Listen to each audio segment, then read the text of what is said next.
আসসালামু আলাইকুম সম্মানিত বন্ধুরা, তোর নাম কি রে? বড় করে বলো। হ্যাঁ, বড় করে বলো। কাজল আক্তার। তোর নাম কি রে? হ্যাঁ, সম্মানিত বন্ধুরা, এই অসহায় বোনটি মেয়েটি আসলে একটা বিরল এসএলই রোগে আক্রান্ত। এটা খুব একটা আলাপ যাহাতে হোক অনেক দিন ধরে এই রোগটি ভুগতে হয়, যা উনি ওষুধ খেতে পারতেছে না বা অসহায় অবস্থায় আছে।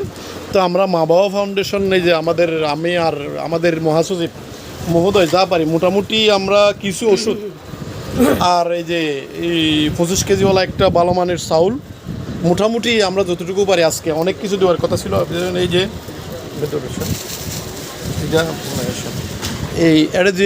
এটা যে ইঞ্জেকশনগুলো আছে মানে গুগ্গ দিলে একদম কী হয়ে যাবে, ফিউর লেভেল হয়ে যাবে। আর এই ওষুধ দিবা, আর একটু ওষুধ,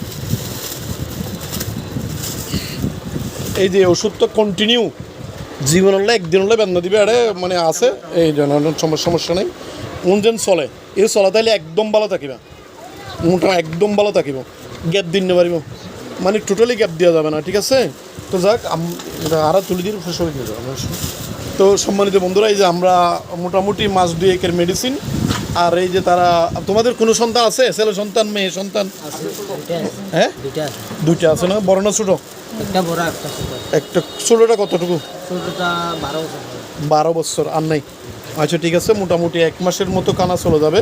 তাহলে যাক, আমি তো আসি চকরিয়াতে, আমার সাথে যোগাযোগ করবে। এই যে জিনিসগুলা, এই যে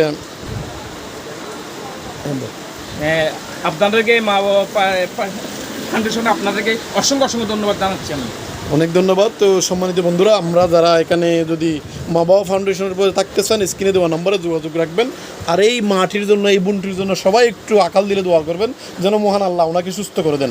তো সবাই ভালো থাকুন, সুস্থ থাকুন। আসসালামু আলাইকুম।